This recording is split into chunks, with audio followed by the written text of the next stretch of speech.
Welcome to scary গপ্প।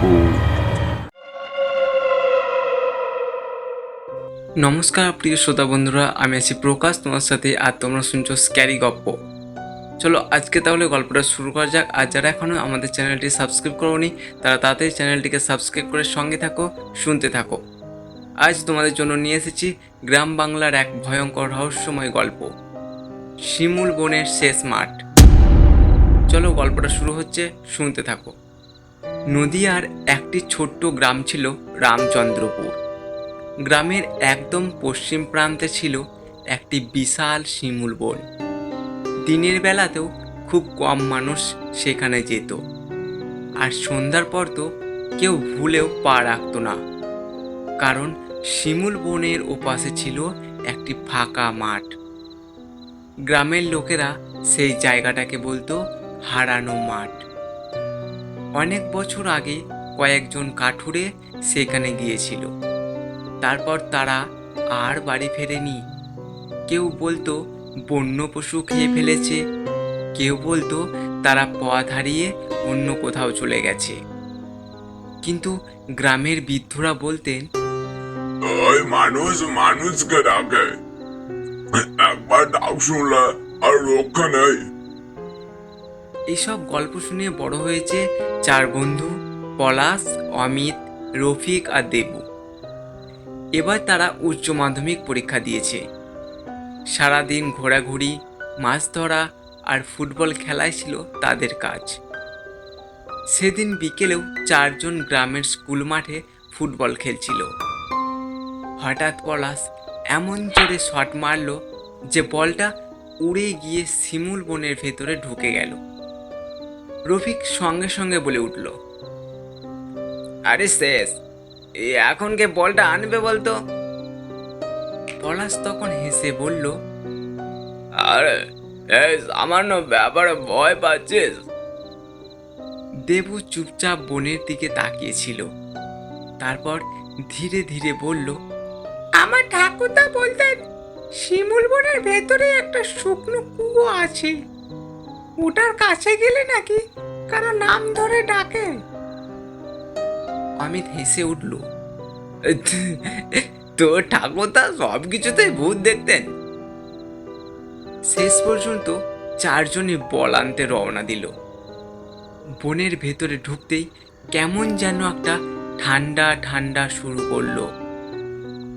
বিকেলের আলো তখনও পুরোপুরি ফুরিয়ে যায়নি, তবুও বনের ভেতর অদ্ভুত অন্ধকার। গাছের ডালপালা এত ঘন যে সূর্যের আলো মাটিতে পৌঁছতেই পারছে না। কিছু দূর এগিয়ে হঠাৎ দেবু থেমে গেল। দাঁড়া, কেন, কি হলো? এই তোরা কেউ কি হাসলি? না তো, না, আমরা কেউ হাসিনি। কিন্তু দেবু নিশ্চিত ছিল, সে স্পষ্ট শুনেছে কেউ একজন খুব আস্তে হেসেছে। চারজন সতর্ক হয়ে সামনে এগিয়ে গেল। কিছু দূর গিয়ে বলটা দেখতে পেল একটি পুরনো শুকনো কুয়োর পাশে পড়ে আছে। কুয়োটার চারপাশে আগাছাতে ভর্তি, ইটগুলো ভেঙে পড়েছে। মনে হচ্ছে বহু বছর কেউ এখানে আসেনি। পলাশ বল তুলতে যাবে, ঠিক তখনই কুয়োর ভেতর থেকে টুপ করে একটা শব্দ এলো, যেন কেউ একটা পাথর জলের মধ্যে ফেলেছে। কিন্তু কুয়ো তো শুকনো। চারজন একসঙ্গে কুয়োর ভেতর তাকালো, আর তখনই অমিত পিছিয়ে গেল। কে কে কে ওখানে? তার গলাটা কাঁপতে কাঁপতে উঠেছিল, কিন্তু নিচে কিছুই দেখা গেল না, শুধুই অন্ধকার। আর সেই অন্ধকার যেন ওদের দিকে তাকিয়ে আছে। সেদিন তারা আর দেরি না করে বাড়ি ফিরে এলো। কিন্তু ঘটনা এখানেই শেষ হলো না। সেই রাতেই পলাশ একটি অদ্ভুত স্বপ্ন দেখল। সে দেখল শিমুল বনের ভেতরে দাঁড়িয়ে আছে সামনে দুইটি ছেলে, দুইজনের বয়স তার সমান। একজন বলছে, "এ, কাল আবার আসিস।" অন্যজন বলছে, ঠিক আছে ঠিক আছে, আমরা এখানে অপেক্ষা করব।" সকালে উঠে সে স্বপ্নের কথা কাউকে বলেনি, কিন্তু অবাক হয়ে গেল যখন অমিত বলল, এই কাল রাত্রে আমি অদ্ভুত একটা স্বপ্ন দেখেছি। কি স্বপ্ন রে তোর? দুইটা ছেলে আমাকে ডাকছিল। পলাশের বুকের ভেতরটা ধুকপুক ধুকপুক করে উঠল। দেবু আর রফিকও এই একই স্বপ্ন দেখেছে। চারজন একে অপরের মুখের দিকে তাকিয়ে রইল। তারপরও ব্যাপারটা হেসে উড়িয়ে দিল। পরের দিন বিকেলে কেউ কাউকে কিছু না বললেও চারজন আবার চলে গেল শিমুল বনের দিকে। বনের ভেতরে ঢুকতেই তারা দেখল শুকনো কুয়োর পাশে দুইটি ছেলে দাঁড়িয়ে আছে। একজনের নাম সঞ্জয়, অন্যজনের নাম গোকুল। দুইজনেই খালি গা, মুখে অদ্ভুত হাসি। সঞ্জয় বলল, এই তোরা কাল এসেছিলি না? পলাশ অবাক, তুই জানলি কিভাবে? ছেলেটা শুধু হাসতে থাকলো আর তারপর বলল, আমাদের সঙ্গে চল। কোথায় যাব? ওই তো ওই ভেতরের মাঠে, ওখানে সবাই খেলে, অনেক মজা হবে, চল তাড়াতাড়ি আয়। চারজন একে অপরের মুখের দিকে তাকালো, তারপর যেতে না চাইতেও ওদের পিছন পিছন হাঁটতে শুরু করলো। শিমুল বনের ভেতর দিয়ে অনেকক্ষণ হাঁটার পর তারা পৌঁছালো একটি বিশাল মাঠে। মাঠটা অদ্ভুত সুন্দর, চারপাশে গাছ, মাঝখানে সবুজ ঘাস, আর সেখানে অনেক ছেলেপুলে খেলা করছে।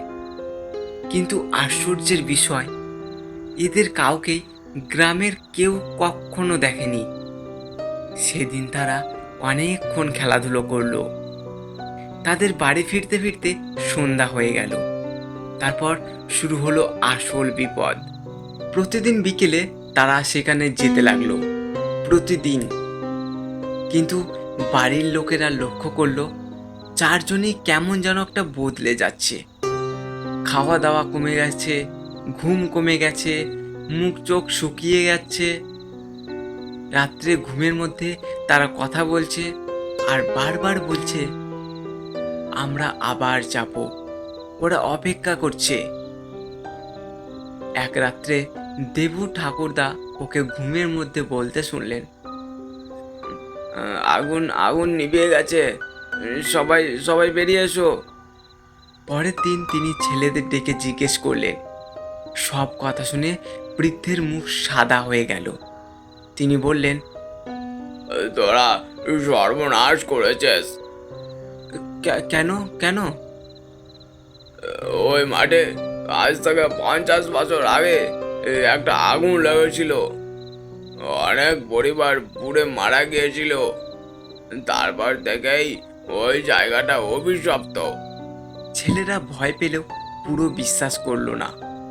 কিন্তু সেই রাতেই ভয়ঙ্কর ঘটনা ঘটল। রফিক ঘুম ভেঙে দেখে জানালার বাইরে কেউ দাঁড়িয়ে আছে। সঞ্জয়। সে হাত নেড়ে ডাকছে, এই সঞ্জয়, সঞ্জয়, এই সঞ্জয়, চল চল, এখনই চল, সবাই অপেক্ষা করছে যে। রফিক ভয়ে চিৎকার করে ওঠে। পরের দিন সকালে চার বন্ধু সিদ্ধান্ত নিল আর কখনো যাবে না। কিন্তু বিকেল নামতেই তাদের মনে হতে লাগলো কেউ যেন ডাকছে। মাথার ভেতর তাদের ফিস ফিস একটা শব্দ ঘুরছে।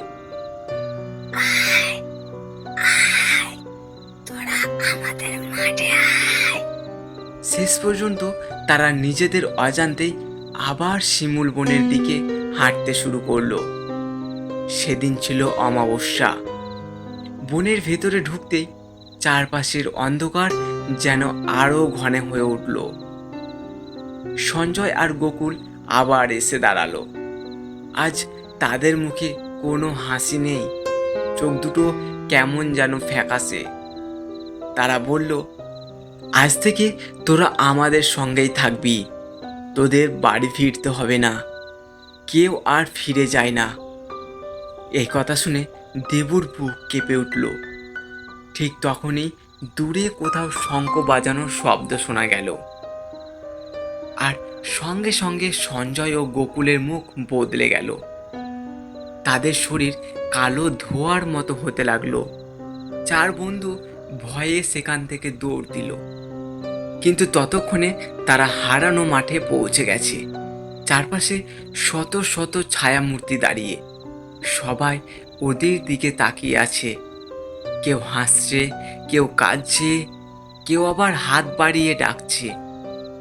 ঠিক তখনই গ্রামের কয়েকজন লোক আর একজন বৃদ্ধ তান্ত্রিক মশাল নিয়ে মাঠে ঢুকলেন। দেবু ঠাকুরদাই খবর দিয়েছিলেন। তান্ত্রিক মন্ত্র পড়তে শুরু করলেন। চারপাশে ঝড় উঠল। মাঠের ভেতর থেকে অসংখ্য কান্নার শব্দ ভেসে আসতে লাগলো। ছায়াগুলো একে একে অদৃশ্য হতে শুরু করলো। শেষে সঞ্জয় আর গোকুল দাঁড়িয়ে রইল। তারা শুধু বলল, আমরা তো শুধু বন্ধু চেয়েছিলাম। এরপর তারাও মিলিয়ে গেল। সেই রাতের পর গ্রামবাসীরা মিলে শিমুল বনের ভেতরের পথ বন্ধ করে দেয়। শুকনো কুয়োটাও মাটি ভরে দিয়ে ভরাট করে দেয়। আজও কেউ সেখানে যায় না। তবে গ্রামের বৃদ্ধরা বলেন, অমাবস্যা রাত্রে শিমুল বনের ভেতর থেকে মাঝে মাঝে জেলেদের খেলার শব্দ ভেসে আসে। আর খুব মন দিয়ে শুনলে কেউ কেউ নাকি এখনো শুনতে পায়। এই চল চল চল চল, আর একবার খেলি, চল এখনো সময় আছে, আর একবার খেলি। আজকের গল্পটা কেমন লেগেছে অবশ্যই তোমরা কমেন্ট করে জানিয়ে দিও। আর আজকের থাকছে তোমাদের জন্য একটি বিশেষ প্রশ্ন, প্রশ্নটার উত্তর দিও। আজকের প্রশ্ন, চার বন্ধু প্রথমবার শিমুল বনের ভেতরে কি আনতে গিয়েছিল? প্রশ্নের উত্তর তোমরা কমেন্ট করে জানিয়ে দিও। যারা সঠিক উত্তর দিতে পারবে তাদের কমেন্টের নাম পরবর্তী গল্পে শোনানো হবে। চলো তাহলে গল্পটা আজকে শেষ হলো। তোমরা শুনতে থাকো পরবর্তী গল্পের জন্য। চ্যানেলটিকে সাবস্ক্রাইব করে সঙ্গে থাকো। দেখা হচ্ছে তোমাদের সাথে পরবর্তী একটা গল্পে।